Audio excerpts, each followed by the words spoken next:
তো hey guys, last blog দেখে থাকলে তোমরা জানবে যে নিউ কারের ডেকোরেশনের জন্য আমরা গ্যারাজে গেছিলাম। তো ওখানে প্রথম নিকেল ইনপুটের জন্য ওগুলো আনপ্যাক করলো।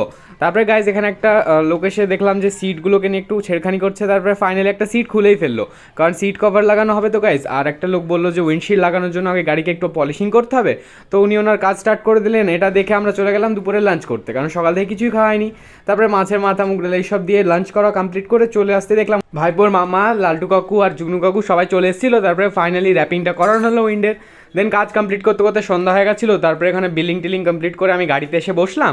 তারপরে গাড়ি স্টার্ট হলো গাইজ। তারপরে গাড়ি স্টার্ট করে আমরা চলে যাওয়ার জন্য প্রিপারেশন নিচ্ছিলাম। তো ভাইপো বললো যে একটু দাঁড়াতে হবে। তো ফাইনালি আমরা শ্রীরামকৃষ্ণ সুইটসে চলে এলাম। ওখানে গিয়ে ভাইপো বাড়ির জন্য কিছু মিষ্টি নিয়ে নিল আর বললো কিছু খাবি। তো আমরা ফাইনালি মালপো অর্ডার দিলাম, সেটাকে এখন আমরা বাড়ি যেতে থাকি। यही रुक जा जरा फिर मोहब्बत का